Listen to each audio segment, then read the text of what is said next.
हाँ भाई, क्या हाल है भैया? जैसे कि आप देख रहे हैं कि रशिया चढ़ दौड़ा यूक्रेन पे और थर्ड वर्ल्ड वॉर की आवाज़ें गूंज रही हैं। अल्लाह ना करे बात उस नहज तक जाए। लेकिन वैसे आजकल जो है ना, हम एक एटॉमिक एज में रहते हैं और बड़ी सुपर पावर्स कभी भी आमने सामने नहीं आती, क्योंकि दो हाथियों की लड़ाई में हमेशा घास का नुकसान होता है और हम घास फूस हैं। और ये हमेशा प्रॉक्सी के थ्रू लड़ते हैं, कभी वियतनाम के रास्ते, कभी अफगानिस्तान से लड़ लिए, कभी क्या वगैरह वगैरह। ठीक है। अब ये सिलसिला कहाँ, वैसे तो 200 साल से इनके मसले मसाइल चल रहे हैं, क्राइमिया को लेके, बाल्कन सी को लेके। लेकिन मैं आपको अगर रीसेंट हिस्ट्री का ओवरव्यू दूं, तो जंग अजीम सेकेंड वर्ल्ड वॉर के बाद जो है जर्मनी के दो टुकड़े हुए। वेस्ट जर्मनी अमेरिका के हिस्से में आया और ईस्ट जर्मनी रशिया के हिस्से में आया। अब चूंकि रशिया का बहुत बड़ा हाथ है वर्ल्ड वॉर टू जीतने में और जर्मनी को हराने में, तो वहाँ तक रास्ते में जितनी भी स्टेट्स आई, वो वॉर्सो पैक्ट एक था रशिया सोवियत यूनियन का, वो उनका नेटो था। जैसे नेटो का क्या है कि 27 मुल्क हैं, उन 27 में से किसी भी एक मुल्क पे हमला होता है तो 27 फौजें साथ देंगी। वो पार्टी है उनकी, अपनी पार्टी, सारे लौंडे ले आएंगे, उनके लौंडे। इसी तरह रशिया के लौंडे थे वॉर्सो पैक्ट में, कि उन मुल्कों को रशिया संभालता था। लेकिन चूंकि सोवियत यूनियन, चूंकि सोवियत यूनियन वीक हो गया इकोनॉमिकली और 1991 में टूट गया, तो वो वॉर्सो पैक्ट भी ख़त्म हो गया। और उसके बाद जो बहुत सारी स्टेट्स बनी आपके सामने, तो जर्मनी के जो दो हिस्से थे, एक अमेरिका संभालता था और एक सोवियत यूनियन संभालता था। गोर्बाचोव ने बगैर लिखत पढ़त के वर्बल एग्रीमेंट किया जॉर्ज बुश सीनियर के साथ कि आपकी ये जो नेटो है ना, ये आपने इधर ही तक रखनी है, आपने आगे ईस्ट वर्ड्स यानी रशिया के करीब करीब नहीं लानी। कहते जी वर्बल एग्रीमेंट था, कोई लिखत पढ़त तो है नहीं। एनीवे, नेटो ने क्या किया, वक्त के साथ साथ एक एक करके सारे मुल्कों को अपने उसमें अपने विंग के अंडर लेता रहा। अब ऑब्वियसली 27 मुल्क की फौज मेरी बॉर्डर पे खड़ी होगी तो मुझे तो गुस्सा आएगा, तो मैं तो लड़ूंगा।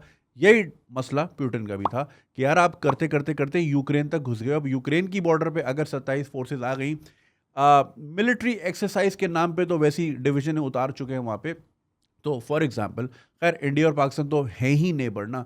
लेट से अगर नेबर ना होता, थोड़ा दूर होता, और मोदी जी कहते जी हम एक्सरसाइज कर रहे हैं श्रीलंका के साथ, और 2 लाख फौजी उतार देते कोलंबो में और वहाँ अपनी एटॉमिक सबमरीन खड़े कर देते, तो हम भी प्रोवोकेट होते ना कि यार ये क्या है, हमारे घर के करीब क्यों हो रहा है, तो फिर हम भी रिटेलिएट करते। तो यही इसी तरह प्यूटन ने बोला भाई खल्ली वल्ली ऐसी की तैसी तुम्हारी।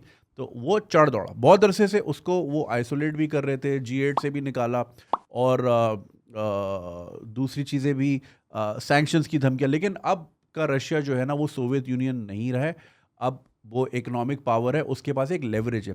दुनिया का सबसे नंबर 2 ऑयल प्रोड्यूसर है।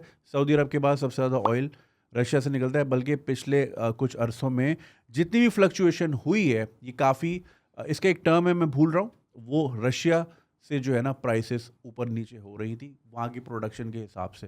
खासतौर पे कोविड के टाइम पे जब ये जीरो पे भी चला गया था, राइट, $0 पर बैरल पे भी चला गया था। एनीवे, गैस, पूरी गैस जो है ना उनकी, यूरोप में जितने भी घर हीट होते हैं ना, इंक्लूडिंग मेरा अपना घर, जो मेरे घर में हीटिंग मैं ऑन करता हूँ, वो रशिया से गैस आ रही होती है। तो जब आपके हाथ में इतनी बड़ी लेवरेज होती है ना, तो मुल्क आपसे फिर ब्लैकमेल ही होते हैं। वो फिर डर के ही रहते हैं, क्योंकि अगर उन्होंने गैस बंद कर दी, ठिठर के मर जाएंगे। यही वजह जर्मनी फड्डे में नहीं घुसना चाह रहा था। और जर्मनी ने अभी जो नेटो वाली सप्लाई भी जो दी है, वो खाली हेलमेट और एयरफील्ड हॉस्पिटल दिए हैं, कोई हथियार वथियार, कोई जेट्स नहीं दिए, क्योंकि भाई उनको भी खतरा है। उनकी जो नॉर्थ स्ट्रीम, जो कि एक गैस पाइपलाइन जो रशिया से आनी है दूसरी, वो जो है ना उसके ऊपर थोड़ी सी पॉलिटिक्स चल रही है।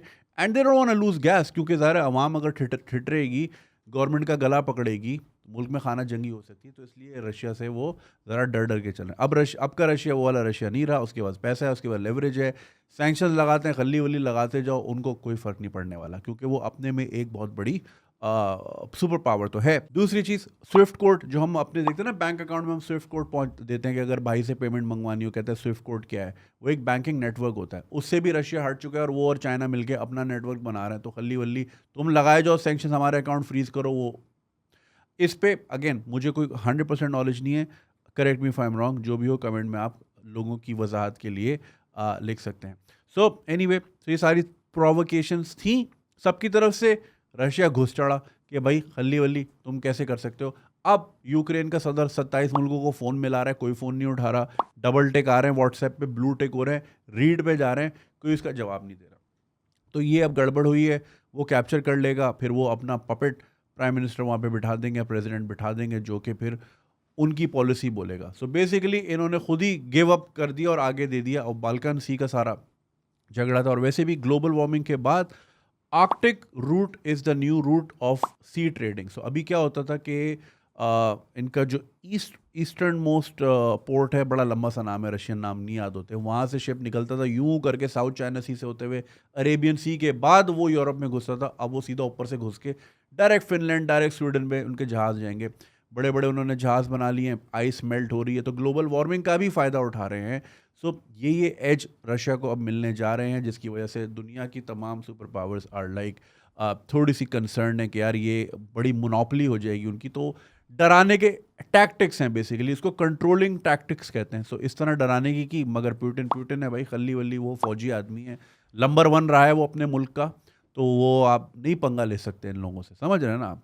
दूसरा एक चीज़ जो है कि खान साहब की टाइमिंग, खान साहब तस्वीर लेके पहुंच गए, अभी बातचीत चल रही थी, तस्वीरें उन्होंने यूं घुमाई, वर्ल्ड वॉर ही चढ़ गई।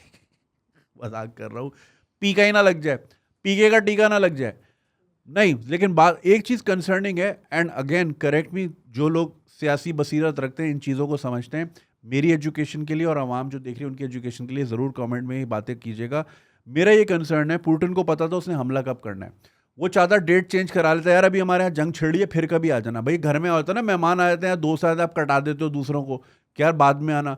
तो ये कर सकता था, इसका तो प्लान साहब, जंग ऐसी थोड़ी है कि भाई यूं करके ऑर्डर कर दिया और चिकन मंगा ली, ब्रोस्ट मंगा लिया। जंग में पूरी प्लानिंग होती है और आप सब चीज़ें देख के चलते हो। सो उसका प्लान तो था, उसने फिर भी खान साहब को नहीं रोका, आने दिया, इधर बिठाया, उधर वॉर का बटन ऑन कर दिया। अब इससे ग्लोबली क्या मैसेज दिया, हम साथ खड़े हैं, खड़े नहीं खड़े अभी हमारा स्टांस क्लियर नहीं है, लेकिन दुनिया को क्या मैसेज गया, बाइडेन को क्या मैसेज गया कि साले मैं तेरा फ़ोन नहीं उठा रहा था तो अब तू पुतिन के साथ खड़ा जंगे कर रहा है, तो वो डायरेक्ट हम पे सैंक्शंस मारेगा, ठीक है। जिसका कल एक पहला सबूत आ गया है, $55 मिलियन का नेशनल बैंक ऑफ पाकिस्तान को फाइन पड़ा है अमेरिका में, क्योंकि एंटी मनी लॉन्ड्रिंग जो भी कवायद ज़वाबित थे उनको पूरा नहीं उतरे थे, ठग से $55 मिलियन हमारे नेशनल बैंक को मार दिया।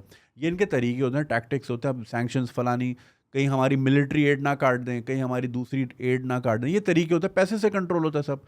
अब हमने क्या लेवरेज देखी है चाइना में या रशिया में कि यार ये हमारा पूरा करेंगे, जो अमेरिका से कटौती होगी अल्लाह जाने इससे। अच्छा, दूसरी चीज़ ये कि भाई अब सब ग्लोबली कनेक्टेड चीज़ें हैं, फ़र्क बिल्कुल पड़ता है। जंग वहाँ छिड़ रही है, हमारे घरों में भी फ़र्क पड़ेगा। जैसे कि मैंने बताया, Russia is the second biggest oil producer of the world. आपने देखा $100 से ऊपर बैरल चला गया है, पेट्रोल की प्राइसेस बढ़ जाएंगी, पेट्रोल बढ़ता है, हर चीज़, आटा, चीनी, दाल, सब बढ़ जाएगा। वहाँ चल रही है जंग आपके, क्योंकि अब दुनिया कनेक्टेड है। इसकी एक मिसाल 9/11 2001 में जब जहाज़ गिरा, उस ज़माने में मैं नूर कॉलेजिएट में पढ़ता था और अपनी फ़ीस भरने के लिए मैं अपने मामू के बच्चों को ट्यूशन पढ़ाता था। मामू थे ट्रैवल एजेंसी में। जब 9/11 हुआ, सारी ट्रैवल एजेंसियां बंद हो गई। उस वक्त तो यहाँ Lufthansa, Singapore airlines, Japan airlines, KLM सब आती थी भाई, उस वक्त सारे जहाज आते थे। 9/11 के बाद सब शार्ट हो गए। जब वो सब चले गए, ट्रैवल एजेंसियां बंद हुई, मामू की ट्रैवल एजेंसी बंद हुई। मामी ने बोला कि कल से नहीं आइएगा, कि वो अभी मामू की जॉब चली गई है, हल्ली वल्ली। तो मैं, अबे कहाँ वर्ल्ड ट्रेड सेंटर गिरा, मेरी 1200 की नौकरी चलेगी, 2001 की बात बता रहा हूँ। तो अब तो 21 साल हो गए इस बात को, तो दुनिया और कनेक्टेड है। और आपको यकीन आए ना आए, correct me if I am wrong, हमारा आटा ना अक्सर यूक्रेन से आ रहा होता है, क्योंकि हम क्या करते हैं, प्रोड्यूस बहुत ज़्यादा करके सारा बाहर बेच देते हैं, फिर कहते हैं अरे घर के लिए तो रखा नहीं, फिर हम मंगाते हैं। तो वो यूक्रेन से और रशिया से यहीं से आ रहा था। इसीलिए पिछले साल अगर आपको लग रहा हो कि घर का आटा बड़ा लाल लाल हो रहा है, वो यूक्रेन का आटा था।